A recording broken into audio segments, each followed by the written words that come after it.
faire un ASMR avec du blabla. Souvent on me pose la question quelles sont tes vidéos préférées? Et à chaque fois je me pose la question et je me dis qu'est-ce que j'aime? J'aime beaucoup en fait plein de vidéos. Mais les vidéos que j'ai kiffé le plus en fait c'est les vidéos que j'ai fait avec ma fille. Parce qu'on a une complicité qui est juste magnifique. Donc du coup je kiffe quand je fais des vidéos avec ma fille. On rigole tout le temps. On a à peu près le même humour en plus. Mais ce sont des vidéos. C'est parce que je kiffe ma fille. Donc du coup forcément je kiffe la vidéo. Et je kiffe cet instant que je partage avec elle. Mais quand je me pose vraiment la question c'est quelles sont les vidéos que tu kiffes le plus? Bah en fait les roleplays j'aime beaucoup. Les vidéos d'hypnose j'aime beaucoup parce que je suis passionné. Mais en réalité plus j'y réfléchis, plus je me dis que les vidéos que je kiffe vraiment le plus, c'est les vidéos comme ça, c'est les vidéos blabla. Pourquoi? Parce que je ne prépare pas ma vidéo en fait. Je la prépare absolument pas et je parle en total impro. Quand je fais un roleplay, quand je fais un roleplay, je m'imagine ce que je vais expliquer, je m'imagine vers quelle direction je vais aller. En gros, je me fais un petit scénario dans la tête. Je sais à peu près ce que je vais dire et tout, même si évidemment je fais de l'impro. Quand je fais une vidéo d'hypnose, je sais sur quel sujet je vais partir. Les mots que j'utilise, etc. Maintenant, je dirais que je les connais bien. Forcément, puisque ça fait maintenant 7-8 ans que je fais de l'hypnose. Donc je maîtrise bien le sujet, notamment comment je vais emmener les gens en hypnose. Quand je fais une vidéo blabla comme celle-là, je prépare rien. Et tout sort naturellement. Et je kiffe parce que quand je fais le montage, je me rends compte que des fois je dis des trucs à double, voire même à triple langage. Il y en a très peu qui le captent, mais des fois je dis un truc qu'on entend en surface, mais derrière il y a le message, et derrière il y a même un troisième message. Et quand je décortique ce que je dis, je me dis putain. Et du coup j'ai l'impression de me parler à moi-même. Et je kiffe en fait. Je kiffe parce que quand je me parle à moi-même, comme je suis en train de faire là d'ailleurs, ben, ça me permet de me situer où j'en suis quoi. Je sais pas si vous comprenez ce que je dis. Mais moi je me comprends et c'est ça le plus important. Parce qu'en fait il y a des gens qui comprennent forcément. Il y en a d'autres qui sont au premier niveau, qui comprennent absolument pas. Il y en a qui sont au deuxième niveau, qui comprennent et qui perçoivent le premier message. Et t'en as qui sont au troisième niveau et qui comprennent les trois messages. Et ça c'est kiffant. Ouais, mais franchement je kiffe.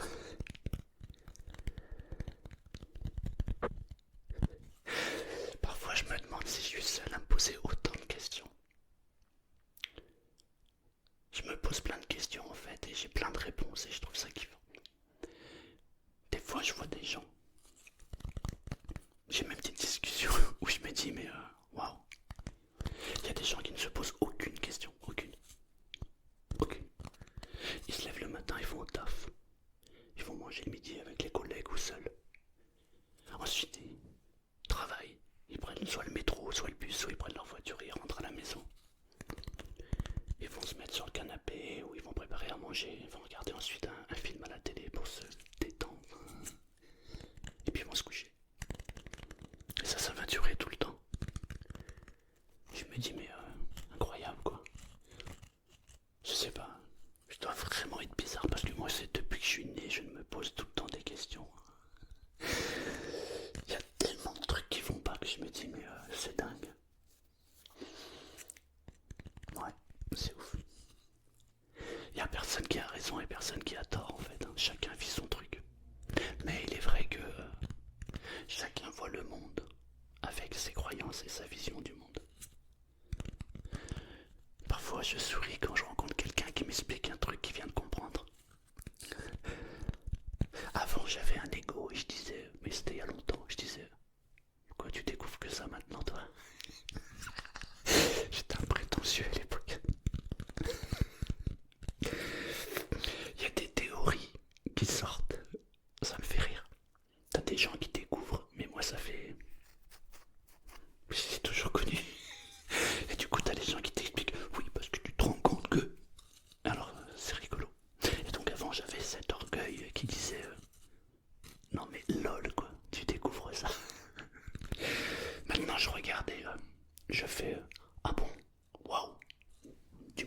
c'est pas vrai. Et je m'adapte. Je crois que c'est le livre que j'ai lu là il n'y a pas très longtemps. D'ailleurs, je crois que j'en avais lu un passage, c'est s'adapter ou mourir. Et en fait, la vie, c'est ça, c'est s'adapter ou mourir. On s'adapte. Il faut réapprendre le mécanisme intellectuel tout le temps. Réapprendre, désapprendre, apprendre, réapprendre. Et quand tu commences à faire ça, t'es mal, mon pote. T'es mal parce que tu vas tout remettre en cause, tout en question. Alors, moi je suis né avec ça, donc c'est cool. Mais je vois des gens les pauvres, quoi. J'ai un ami, enfin je dis un ami, ouais on va dire que c'est un ami. Il a 62 ans, il a pris sa retraite. Mais juste avant de prendre sa retraite, à 60 ans, il s'est fait licencier, mais comme une daube. Ça faisait 40 ans qu'il travaillait dans la même entreprise et ils l'ont têche comme ça, 2 ans avant la retraite.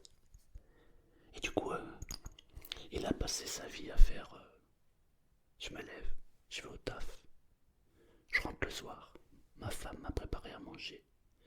Et puis je retourne au taf, ma femme me prépare le manger, et puis je retourne au taf, il arrive le week-end, on va se promener, on va se balader, on fait un petit resto, on profite de la vie quoi. C'est exactement ce qu'il m'a dit.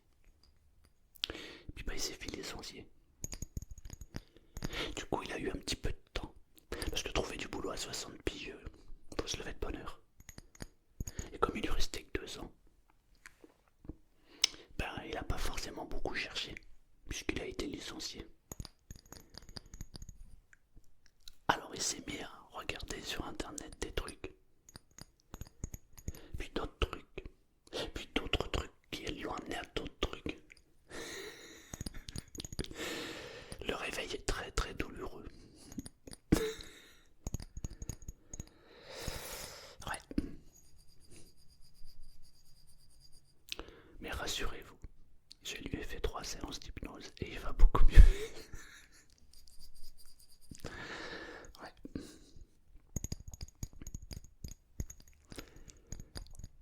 Il partage des trucs maintenant. Oh, t'es sûr que ça va là? Ouais. Enfin,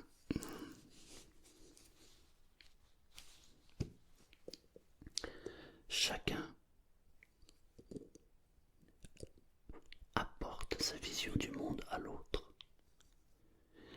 Et chacun ne comprend pas pourquoi l'autre ne comprend pas ce que chacun lui dit. Mais c'est parce que l'autre et chacun n'ont pas la même vision du monde, tout simplement. Alors il faut être patient. Et il faut surtout s'émerveiller de tout ce qu'il y a autour. Ouais.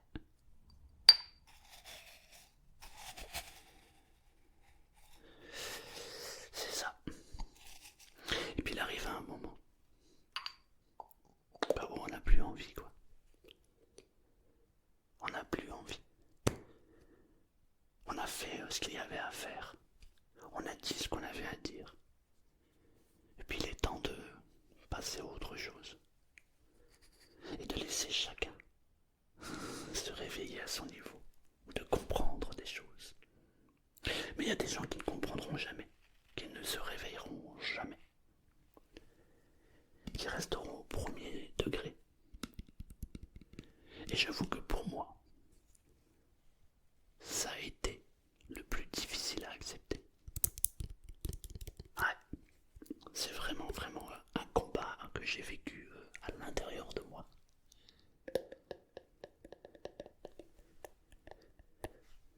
Je ne comprends pas.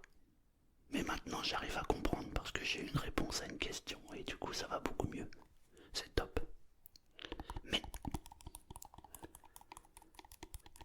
quand on en est au niveau du dessus, c'est ce genre de question qui te prend la tête en fait. Des fois il faut longtemps pour y répondre. C'est compliqué. Mais avec de la patience, on y arrive. D'ailleurs, je crois que ma vie c'est ça.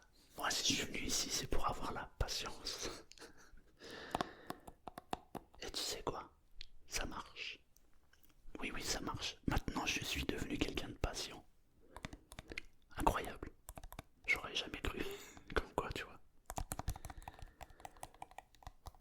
Comme disait l'autre, je vais t'apprendre la patience. Tu iras faire la queue à la poste, tu vas voir.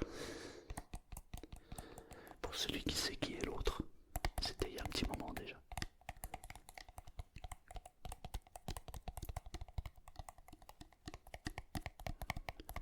Ce genre de vidéo blabla ASMR qui en réalité t'empêche de dormir parce que tu écoutes. Moi ça me fait rire. Mais je kiffe. Parce que tu vois, cette vidéo, je vais la réécouter au montage pour voir s'il n'y a pas de bruit qui casse les oreilles. Et ce que je fais maintenant, c'est que je ferme les yeux. J'écoute avec le casque. Et je fais comme si quelqu'un me parlait. Et maintenant, j'arrive à me détacher complètement puisque je pratique évidemment. Ça a coupé. Donc je disais, maintenant j'y arrive parce que je pratique l'auto-hypnose depuis un bon petit moment. Même si avant j'appelais ça la méditation. Enfin, les gens appelaient ça la méditation, mais en réalité c'est de l'auto-hypnose. À partir du moment où tu te coupes du monde extérieur, tu te centres sur ton monde intérieur, tu restes conscient évidemment, et tu te concentres sur l'idée que tu veux développer. Pour moi, c'est pas de la méditation, c'est de l'auto-hypnose. Enfin bref, chacun ses mots. Et du coup, c'est très intéressant parce que je me coupe du monde. J'essaie de modifier même la voix que j'entends. Parce que c'est un peu bizarre de s'entendre, surtout au début. Bon, maintenant j'ai tellement l'habitude avec le montage que ça me fait plus rien de m'entendre. Mais j'essaie quand même de modifier pour dire quelqu'un te parle, alors écoute. Et c'est toujours très intéressant parce que, comme je le disais tout à l'heure, j'ai souvent deux niveaux d'interprétation et parfois j'en ai trois. Et là, à chaque fois, je me dis, waouh, est-ce que quelqu'un a capté ça? Et puis je lis les messages et je me rends compte quoi. Il y a au minimum une personne qui a capté et qui l'a mis en message. Et je suis content. Je suis content de me dire que je suis pas tout seul. Parce que parfois c'est pesant, tu sais. C'est vraiment pesant, tu sais, des fois t'es là. T'écoutes les gens. T'écoutes ce qu'ils disent. Mais quand tu vois clair, quand tu écoutes, t'entends, mais tu vois surtout. Et tu vois parfois que des gens te parlent sur des sujets qu'ils ne comprennent pas. Ils ont juste capté le premier degré. Donc le plus difficile c'est de se dire ok, j'accepte. Ouais. Donc je suis très très content que parmi vous, il y en a quelques-uns qui me ressemblent. Ça me fait tellement plaisir. Un jour on va créer une communauté entre nous. Non, en fait c'est faux. Parce qu'en réalité, si on crée une communauté entre nous, on n'a pas besoin de parler, on se regarde, on comprend. Ouais, c'est beau ça.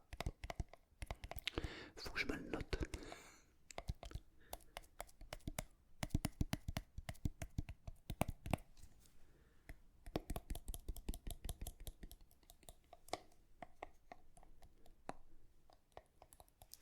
Et en plus, parmi vous, il y en a là qui sont déjà en train de dormir.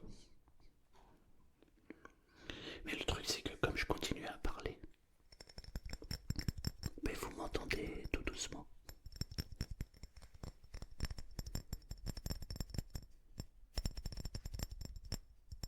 C'est beau ce bruit, non?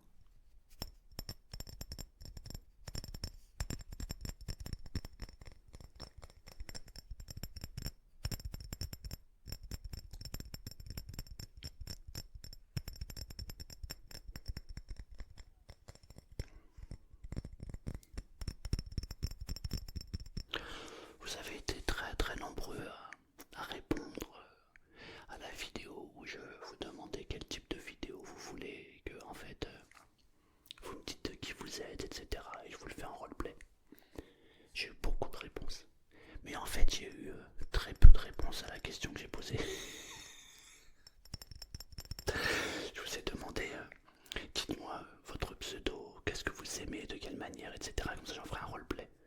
Alors vous êtes très nombreux à m'avoir dit ah moi j'aimerais bien une vidéo de ça, une vidéo de ça, une vidéo de ça, mais vous êtes très très peu nombreux à avoir répondu à ma question. C'est rigolo. Il y a 2 jours de ça, j'ai eu un appel téléphonique. J'ai une dame qui m'a téléphoné, on a un entretien. Elle m'explique ce qu'elle fait. Blabla blabla blabla blabla blabla. Je lui pose une question. Question qui est plutôt simple et claire. Et elle m'a répondu pendant facile 3 minutes à la question. Et blablabli, et blablabla, et blablabla, et blabla. Et j'essayais de lui dire Madame, impossible. Donc j'écoute. Et je lui dis Madame. Et elle continue, elle continue, elle continue. Et au bout de au moins 2-3 minutes, elle me dit donc voilà. Et là je lui dis c'était très très intéressant ce que vous venez de me dire. Sauf que ça n'a absolument rien à voir avec la question que je viens de vous poser.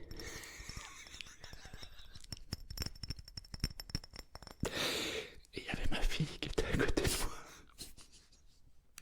Elle a explosé de rire. Je la regarde une minute quand même. Alors un peu de délicatesse dans ce monde de brut. Et la dame me dit oh pardon. Bon je comprends pas. Je lui dis si c'est parce que vous êtes en train de me dérouler votre speech. Et là je viens de vous poser une question mais du coup comme ça répond pas à votre speech c'est normal. Je dis donc on reprend. Je vous repose la question alors écoutez bien. Et du coup je lui repose la question. Ah d'accord, et blablabla, et blablablou, et blablabla, et blablabla. Et elle est repartie pour 2-3 minutes. Et 2-3 minutes au téléphone quand on ne doit que écouter. Waouh, c'est long. Et elle finit par me dire donc voilà. Ma fille était toujours là. J'avais mis le haut-parleur. Et puis je lui dis très intéressant. Mais c'est toujours pas la réponse à la question.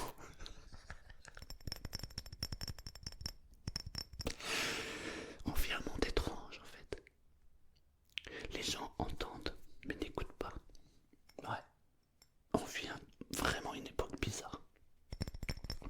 Aujourd'hui chacun est dans sa bulle, chacun est dans ses pensées. Les gens sont conditionnés à avoir tellement d'informations qu'ils ont du mal à faire le tri dans leurs pensées. Et ça pour moi c'est un vrai problème. C'est waouh. Si vous voulez changer votre vie, apprenez à gérer vos pensées. Le jour où vous allez gérer vos pensées, vous vivrez l'instant présent. Et là, votre vie va changer. Mais vraiment. Ça se fait pas en 3 minutes, c'est sûr. C'est un travail quotidien. Mais il faut apprendre à se connecter à l'instant présent pour se couper des pensées. Quand on le fait plusieurs fois dans la journée, on arrive à gérer ses pensées. Évidemment, il y a toujours des pensées qui sont envahissantes, qui viennent, etc.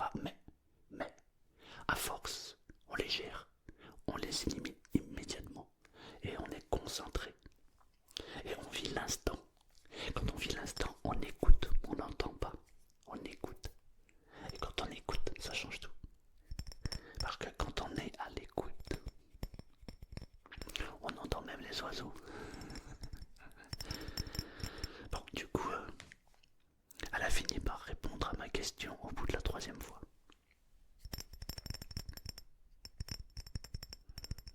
Mais ça a duré pratiquement 10 minutes, quoi. Ouais. C'est dingue.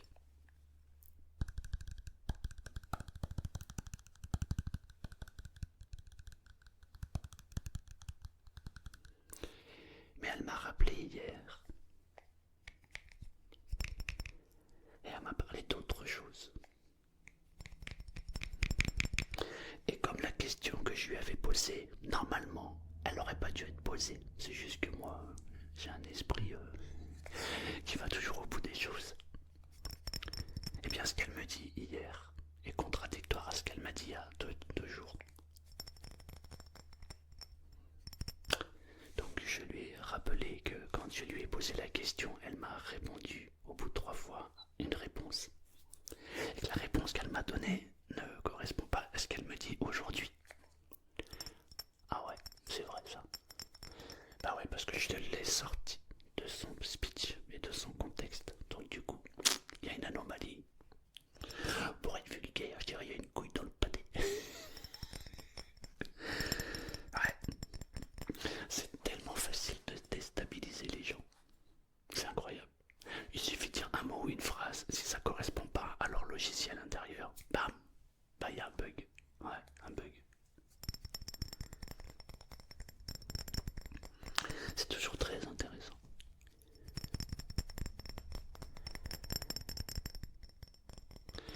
Donc nous avons clos notre discussion et j'ai dit bye bye madame. Ouais.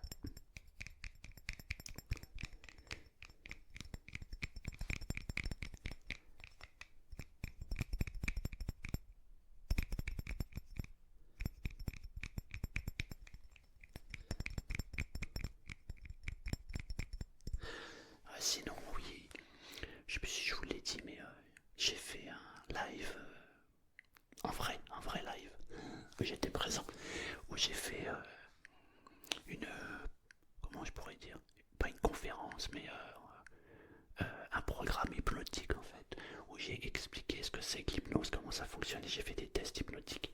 Et puis il y a une dame qui est venue à côté de moi sur un tabouret et je lui ai fait une séance d'hypnose en live devant tout le monde. C'était très très bien, on s'est régalé. C'était à Danus, je vous en avais parlé, du coup on l'a fait là. Et franchement c'était génial. Je pense que je referai ce genre d'expérience. En fait, c'est ce qu'ils appellent des cabinets publics. En gros, il y a des chaises. Moi, je suis devant. J'explique ce que c'est l'hypnose, qu'est-ce qu'on peut faire avec l'hypnose, etc., etc. En réalité, c'est ce qu'on appelle un pré-talk. C'est pour déjà hypnotiser la salle. Ensuite, je leur ai fait une séance d'hypnose collective pour faire un test hypnotique. La main qui se lève et la main qui se descend. Voilà. Et ensuite, j'ai fait venir une dame. Je lui ai dit que j'allais poser les mains et qu'elle allait tomber en arrière. J'ai à peine touché, elle est tombée. Ensuite, on a fait une séance d'hypnose collective où je les ai envoyés se balader avec une lumière pour éliminer ce qu'ils veulent éliminer, peu importe ce que c'est. Et ensuite, j'ai fait une séance individuelle. C'était très très bien, je me suis régalé. Et les gens aussi d'ailleurs. Non, franchement, je pense que